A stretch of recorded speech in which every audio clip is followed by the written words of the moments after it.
Bismillahirrahmanirrahim. Assalamualaikum warahmatullahi wabarakatuh. Hari ini saya dan dua orang rakan saya akan membentangkan tugasan ketiga Bahasa Melayu Kontekstual yang berkaitan forum. Nama saya Nurfah Amandi binti Ahmad selaku pengerusi. Percubaan pertama, Bahasa Melayu, Bahasa Ibunda, Bahasa Rasmi, Bahasa Bercanda, Bahasa Berseloka.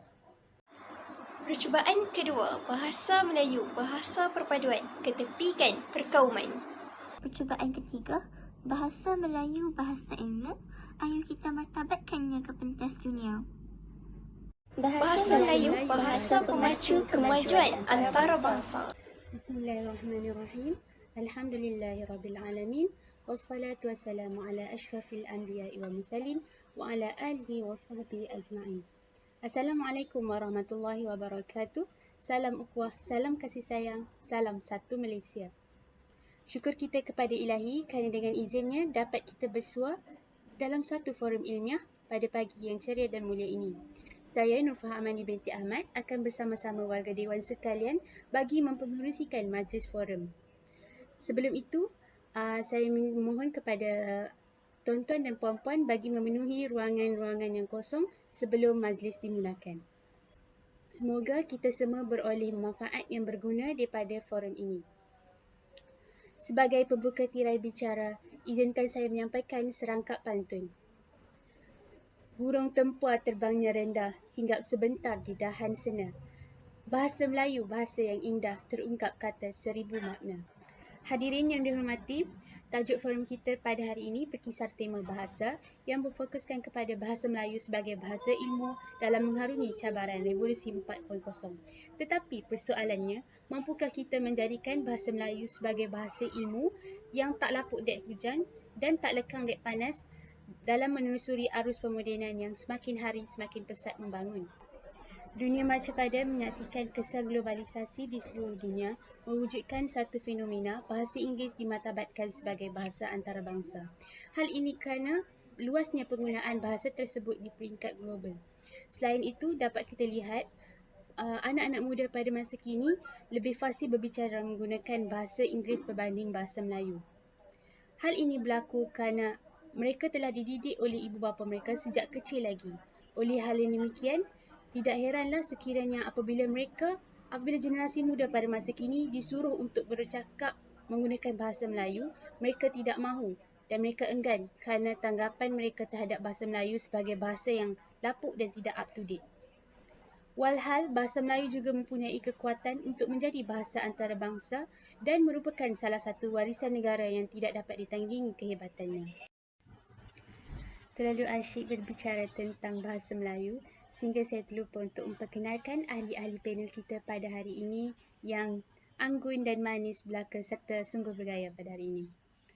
Baiklah sidang hadirin, sebelum tirai forum diteruskan lagi, bagi menelusuri dengan lebih mendalam topik perbincangan, mohon kiranya kita berkenalan dengan ahli-ahli panel kita terlebih dahulu.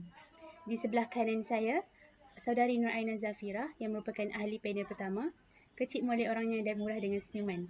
Selamat datang saudari. Apa khabar saudari? Alhamdulillah saya sihat sahaja, saudari pengerusi. Seterusnya saya memperkenalkan ahli panel kita yang kedua yang berada di sebelah kiri saya iaitu saudari Syifa yang sentiasa bersemangat dan ceria. Apa khabar saudari Syifa? Alhamdulillah, khabar baik saudari pengerusi.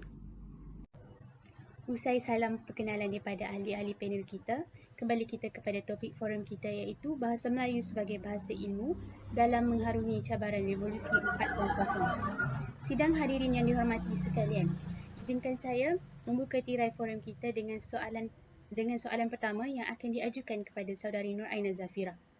Mohon saudari jelaskan dengan lebih terperinci apakah yang dimaksudkan dengan bahasa Melayu sebagai bahasa ilmu dalam Revolusi 4.0. Dipersilakan saudari. Baik, terima kasih kepada saudari pengerusi yang telah mengajukan soalan pertama kepada saya sebagai panel pertama dalam forum yang berbahagia ini. Soalan pertama berbunyi, apakah yang dimaksudkan dengan bahasa Melayu sebagai bahasa ilmu dalam Revolusi Industri 4.0? Sebelum saya mengulas dengan lebih lanjut untuk menjawab persoalan yang telah ditujukan oleh saudari pengerusi sebentar tadi, eloklah saya untuk menerangkan terlebih dahulu apakah yang dimaksudkan dengan revolusi industri 4.0. Saya yakin bahawa di dalam Dewan yang megah ini, kebanyakan hadirin dan hadirat memahami apakah yang dimaksudkan dengan revolusi industri 4.0. Tapi mungkin ada setengah di antara dalam kalangan hadirin hadirat yang tidak memahami dengan lebih terperinci apakah yang dimaksudkan dengan revolusi industri 4.0. Jadi saya akan menjawab dulu pertanyaan teka-teki yang bermain dalam setengah minda hadirin hadirat kita dengan menerangkan apakah yang dimaksudkan dengan revolusi industri 4.0. Menurut pengasas Forum Ekonomi Dunia yang bernama Klaus Schwab dalam bukunya The Fourth Industrial Revolution menjelaskan bahawa revolusi industri 4.0 ini ditandai dengan kemunculan superkomputer, robot-robot pintar, kenderaan tanpa pengemudi, suntingan genetik dan perkembangan neuroteknologi yang memungkinkan manusia untuk mengoptimalkan fungsi otak. Dengan erti kata lain, hidup manusia ni akan lebih dipermudahkan dengan bantuan robot yang bahkan menjadi kawan yang akan menguruskan hal ehwal dan tugasan harian manusia. Hal ini menunjukkan bahawa revolusi industri 4.0 ini sangat penting untuk memudahkan kerja dan tanggungjawab manusia dalam kehidupan seharian mereka. Secara umumnya, bahasa Melayu merupakan Internet of Things atau dalam bahasa Melayunya juga kita sebut sebagai Internet Kebenaran dalam hampir semua aspek kehidupan dan berbeza daripada revolusi industri yang hanya tertumpu kepada penggunaan mesin berkuasa wap. Dan kalau kita lihat pula revolusi industri yang kedua yang lebih tertumpu kepada penggunaan elektrik, dan revolusi ketiga lebih tertumpu kepada penggunaan teknologi maklumat ataupun IT. Seterusnya saya akan mengutip kata-kata daripada Ketua Pengarah Asia Tenggara daripada Universiti yang bernama Profesor Dr. Arne Kraft.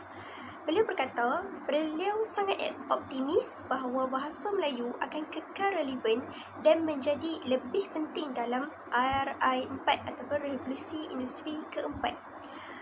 Saya berpandangan bahawa beliau berkata sedemikian kerana beliau berpendapat bahawa bahasa Melayu ni dapat diterima oleh pelbagai golongan dan ramai bangsa dapat memahami bahasa Melayu dengan baik kerana bahasa Melayu mudah untuk dipahami dan tidak terlalu susah untuk mempelajari bahasa Melayu. Jadi bahasa Melayu juga bukan hanya sekadar terkenal di Malaysia saja, bahkan bahasa Melayu juga terkenal di negara-negara jiran ataupun negara-negara yang terdekat dengan Malaysia seperti negara Indonesia, Thailand, Brunei dan Singapura. Jadi Kraft juga berkata apa yang dihebahkan di media sosial tentang wacana RI4 yang menggunakan bahasa Inggeris itu sebenarnya tujuannya adalah untuk tujuan pemasaran sahaja, pemasaran antarabangsa, kerana mungkin mereka ingat bahawa bahasa Inggeris semua orang belajar, betul. Tetapi kalau kita lihat pula bahasa wacana RI4 yang digunakan di Eropah ialah bukan dalam bahasa Inggeris tapi menggunakan bahasa negara mereka sendiri seperti bahasa Jerman, Sepanyol dan Itali. Baik, secara pentasnya saya ingin menjelaskan bahawa bahasa Melayu sangat penting dan berperanan sebagai bahasa ilmu untuk mengharungi cabaran dalam revolusi industri 4.0 di negara mana-mana negara. Dan bahasa Melayu ni mempunyai fungsi yang sangat bagi saya sangat unik dan dapat kerana bahasa Melayu yang seperti saya cakap tadi, bahasa Melayu sangat mudah untuk difahami dan dipelajari oleh semua golongan. Itu sahaja daripada saya untuk soalan pertama. Sidang hadirin, terima kasih saya ucapkan kepada ahli panel kita yang pertama iaitu saudari Aina Zafirah atas lentaran konsep yang utuh lagi berisi. Jelaslah bahawa sekiranya sesebuah negara itu hendak berkembang dengan lebih maju, perlu adanya perubahan ke arah yang lebih baik dari semasa ke semasa seiring zaman kian moden dan canggih ini. Saya bersetuju dengan pendapat yang dikemukakan oleh Ketua Pengajian Asia Tenggara Universiti Coste Frankfurt, Prof. Dr. Andrew Graf, bahawasanya bahasa Melayu akan kekal relevan dan menjadi lebih penting dalam era revolusi 4.0. Tanpa mengelengahkan masa, saya ingin menanyakan soalan seterusnya kepada ahli panel kita yang kedua. Apakah keistimewaan dan kepentingan bahasa Melayu yang dapat dijadikan sebagai bukti bahawa betapa pentingnya penggunaan bahasa Melayu sehingga kini? Bersilakan. Terima kasih kepada pengerusi majlis atas soalan yang diajukan sebentar tadi. Baiklah, soalan yang telah diberikan kepada saya iaitu apakah keistimewaan dan kepentingan bahasa Melayu yang dapat dijadikan sebagai bukti bahawa betapa pentingnya penggunaan bahasa Melayu sehingga kini. Baiklah, seperti yang diketahui oleh seluruh negara, mungkin seluruh dunia, bahawa bahawa negara Malaysia mempunyai 3 kaum utama iaitu kaum Melayu, kaum Cina dan kaum India. Kaum Melayu merupakan penduduk asal Malaysia serta kaum yang terbesar di Malaysia, iaitu melebihi 50% daripada keseluruhan masyarakat di Malaysia. Kerana itu jugalah bahasa Melayu telah dipilih berdasarkan kaum majoriti penduduk. Negara Malaysia telah mewajibkan seluruh penduduk Malaysia mengetahui bahasa Melayu dengan menjadikan bahasa Melayu sebagai bahasa utama dalam konteks hubungan antara kaum. Contohnya, apabila setiap kaum ingin berkomunikasi antara satu sama lain, mereka akan menggunakan bahasa Melayu standard iaitu bahasa Melayu yang bahasa Melayu baku sebagai pertuturan antara satu sama lain. Okey, di sini antara isi yang saya ingin katakan, apakah keistimewaan bahasa Melayu itu sendiri. Okey, bahasa Melayu sebagai alat perpaduan rakyat Malaysia. Okey, kenapa dikatakan bahasa Melayu sebagai alat perpaduan? Kerana pengertian bahasa yang menjadi lambang penyatuan suara yang digunakan sebagai alat perhubungan di dalam lingkungan satu kelompok manusia, iaitu antara individu dengan individu yang lain. Ianya berfungsi sebagai alat menyatupadukan rakyat yang berbilang kaum di dalam sesebuah negara. Itu menunjukkan bahawa bahasa adalah alat yang terbaik untuk menyatupadukan rakyat sesebuah negara, kerana bahasa merupakan alat untuk melahirkan pendapat dan juga fikiran. Hal ini akan menyebabkan interaksi antara seseorang individu dengan individu lain di sebuah negara itu perlu menggunakan bahasa. Okey, seterusnya, mengapa dikatakan bahasa Melayu ini penting? Hal ini kerana saya mengambil contoh khususnya dalam aspek pendidikan.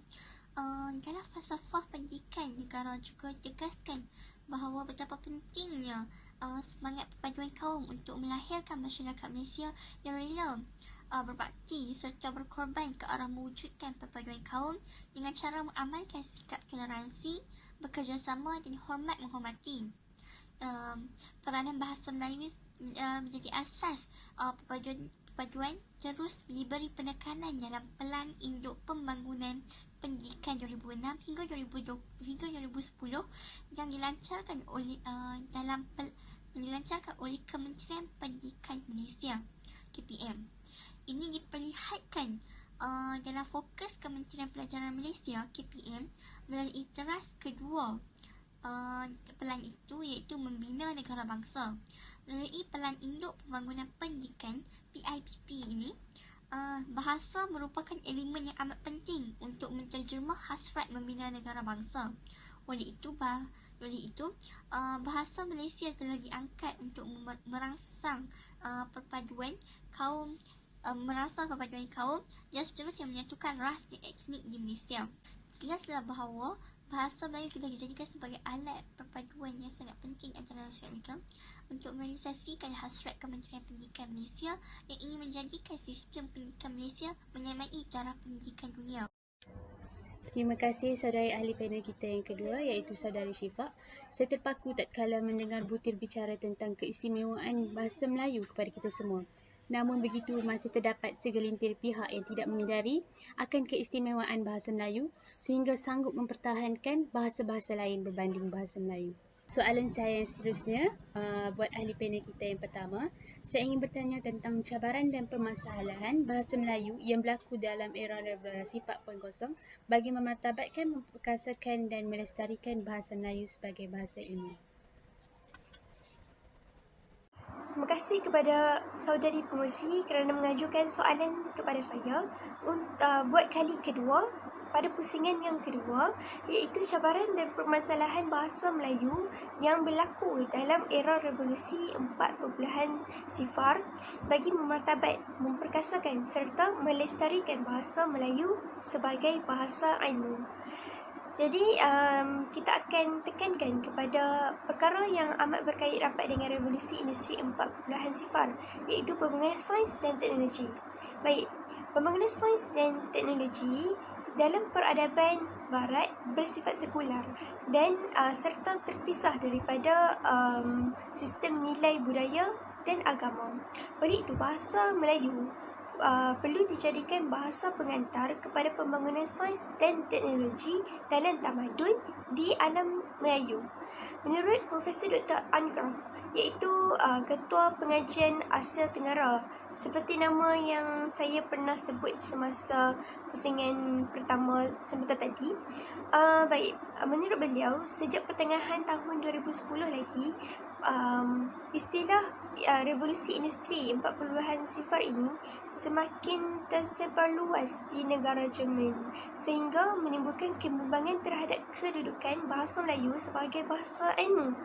Tetapi kebimbangan ini bukan hanya berlaku di negara Jerman sahaja, bahkan juga berlaku di negara-negara yang berhampiran dengan negara Malaysia, iaitu negara Indonesia dan negara Thailand, sehingga menimbulkan pertanyaan dalam kalangan mereka, adakah wacana revolusi industri 4.0 ini digunakan dalam bahasa Melayu, bahasa Inggeris. Tapi saya ulang lagi pernyataan yang saya telah nyatakan semasa pusingan pertama tadi, bahawa bahasa Inggeris yang digunakan dalam revolusi industri 4.0 sebenarnya tujuannya hanyalah untuk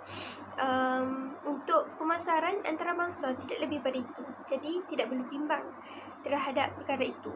Jadi berkaitan dengan hal itu yang menjadi pertanyaan antara pihak-pihak tertentu, Profesor Dr. Angraf berpendapat dan mencadangkan bahawa bahasa Melayu ini perlu didaulatkan serta penuturnya perlulah berusaha untuk memperluaskan serta melestarikan penggunaan bahasa Melayu.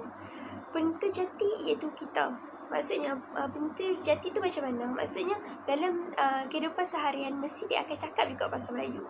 Kalau kita nak cakap bahasa lain dalam kehidupan seharian kita, contoh hari ini, bahasa Inggeris tu ada beberapa perkataan saja yang kita sebut. Tetapi kalau dalam bahasa, dalam penuturan kita, mesti dan semestinya akan menggunakan bahasa Melayu. Jadi kita merupakan bahasa Melayu jati. Kita sebagai seorang penutur jati perlulah sentiasa mempunyai kesedaran untuk mendaulatkan serta menaikkan martabat bahasa Melayu, supaya bahasa Melayu ini tidak dilihat sebagai bahasa yang biasa-biasa tapi luar biasa. Jadi kita sebagai rakyat Malaysia dan penutur jati bahasa Melayu perlulah menyediakan orang lain yang tak sedar tentang kepentingan bahasa Melayu sebagai bahasa ilmu pada era revolusi 4.0. Jadi itu sahaja daripada saya. Assalamualaikum warahmatullahi wabarakatuh. Terima kasih saya ucapkan kepada ahli panel pertama, Saudari Aina Zafirah yang telah mengupas tentang cabaran-cabaran yang dihadapi oleh bahasa Melayu yang berlaku dalam era revolusi 4.0. Justru itu, selain membicarakan tentang cabaran yang dihadapi, saya ingin mengajukan soalan yang terakhir berkaitan perkasa-perkasa yang boleh dilaksanakan untuk mengatasi cabaran bahasa Melayu, terutamanya dalam era revolusi 4.0 kepada panel kita yang kedua, iaitu Saudari Syifa. Persilakan. Terima kasih sekali lagi kepada pengurusi majlis. Soalan yang kedua.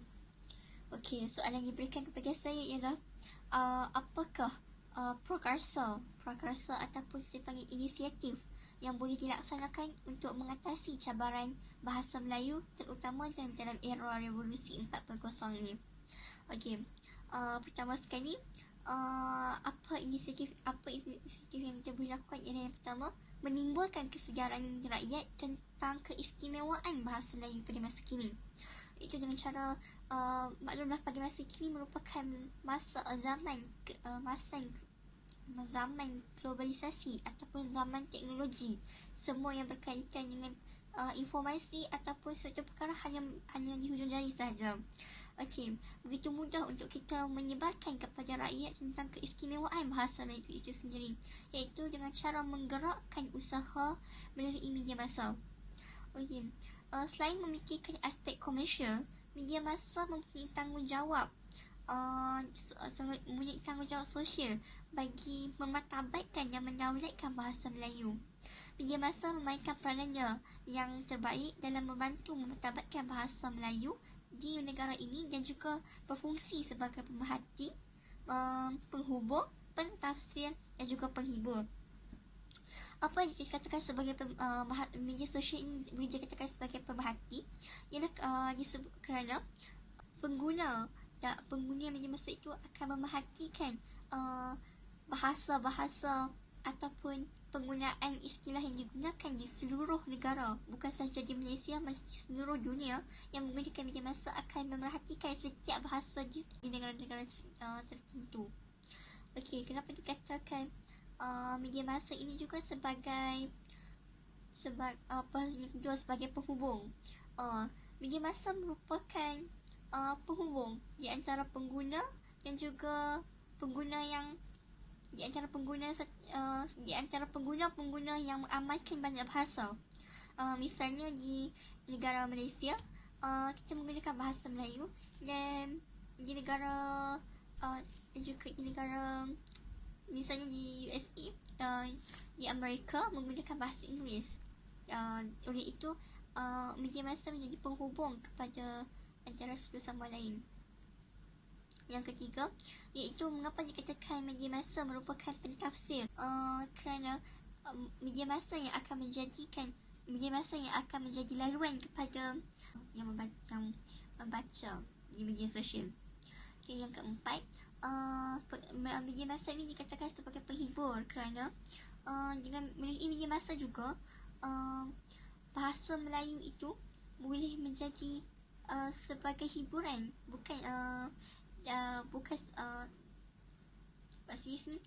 misalnya contohnya pertandingan yang melibatkan penggunaan bahasa dan istilah yang dapat menjadikan aplikasi penggunaan bahasa Melayu standard itu lebih menarik untuk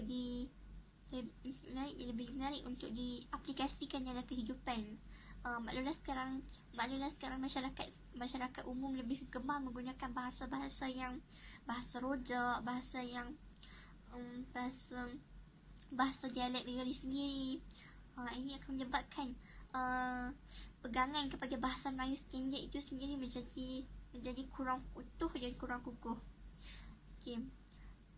Yang seterusnya juga, kenapa dikatakan bahasa Melayu ini, apakah cara yang digunakannya?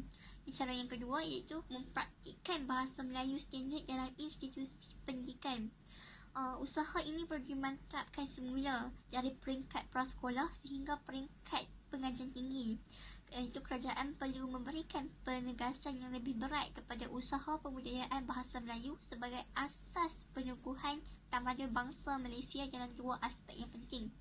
Iaitu aspek yang pertama ialah pelaksanaan penggunaan bahasa Melayu sebagai bahasa utama dalam proses perolehan dan pengembangan ilmu, iaitu selaras dengan yang dimaktubkan dalam Akta Pelajaran 1991 dan Akta Pendidikan 1996. Okey.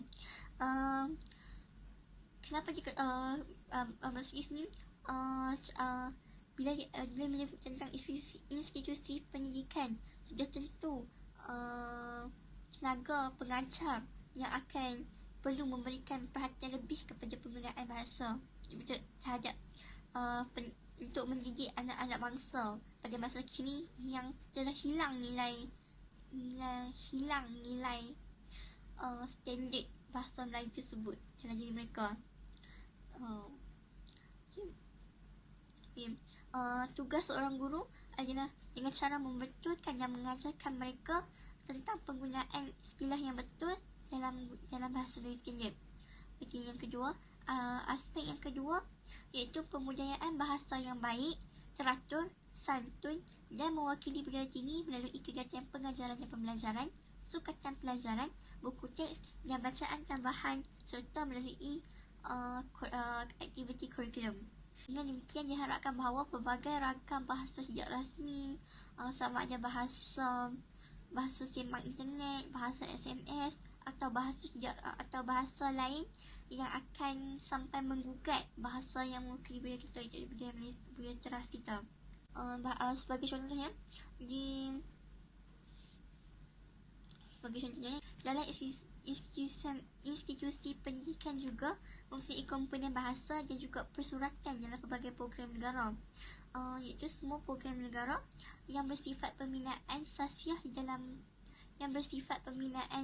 di pelbagai peringkat mesti memasukkan program bahasa dan persuratan, misalnya dalam program khidmat negara dan juga dalam program pengantarabangsaaan, iaitu contohnya seperti Universiti di Jepun, subjek bahasa Melayu menjadi elektif, kursus elektif dalam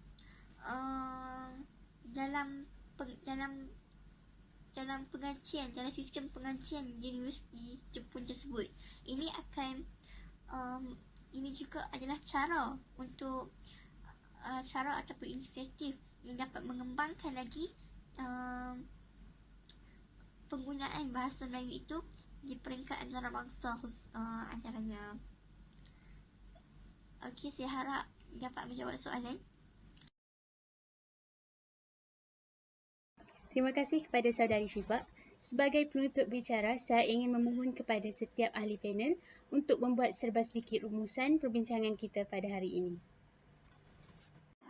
Baiklah, untuk sesi yang terakhir iaitu sesi rumusan untuk forum kita pada hari ini, insya-Allah bukan pertemuan kita yang terakhir dan pertemuan terakhir pada setakat forum ini saja. Mungkin pihak sekolah akan menjemput saya lagi sebagai ahli panel untuk forum yang akan datang, insya-Allah. Dan saya tutup forum kita pada hari ini yang bertajuk Bahasa Melayu sebagai Bahasa Ilmu pada Era Revolusi 4.0 dengan menyatakan kembali bahawa bahasa Melayu sebagai bahasa ilmu pada era revolusi 4.0 mempunyai definisi yang tertentu dan mempunyai definisi yang tertentu dan memerlukan pengkajian yang amat mendalam supaya kita dapat tahu apa maksud sebenar bahasa Melayu sebagai bahasa ilmu ni.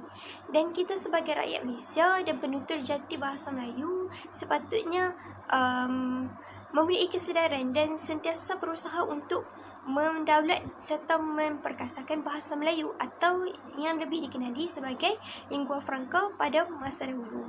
Dan suka saya memberi pesanan bahawa apabila kamu cintai sesuatu bahasa, maka kamu akan cintai negara tersebut.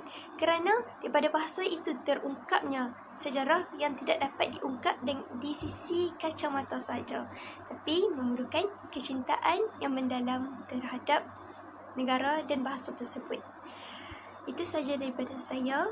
Assalamualaikum warahmatullahi wabarakatuh dan terima kasih. Sebelum saya menutup kalam saya pada hari ini, ingin saya katakan bahawa bahasa Melayu merupakan bahasa sejak berabad lamanya, sejak zaman sebelum merdeka lagi. Oleh yang demikian, perjuangan memartabatkan dan mengantarabangsakan bahasa Melayu ialah perjuangan yang luhur dan suci demi menyambung warisan bumi tercinta. Dengan izin Allah, iltizam padu dan komitmen jitu semua pihak, kerajaan, rakyat termasuk kita generasi muda, walaupun masih setahun jagung dan darah setampuk pisang, mari kita usahakan yang terbaik buat bahasa dan bangsa kita. Dengan ini, saya sudahi kesimpulan rumusan saya pada hari ini dengan serangkap pantun.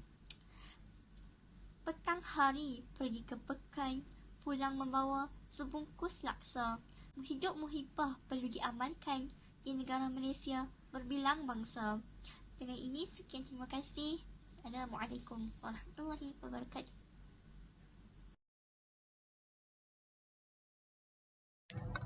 Kata sepakat yang ingin dicapai perlulah diiringi bersama usaha yang tidak pernah mengenal erti penat lelah. Kerana jika tidak dipecahkan ruyung, manakan dapat sagunya. Sekali lagi, diucapkan jutaan terima kasih kepada semua ahli panel yang sudi hadir dan meluangkan masa bersama untuk kita membicarakan dan mengupas tentang isu pada hari ini.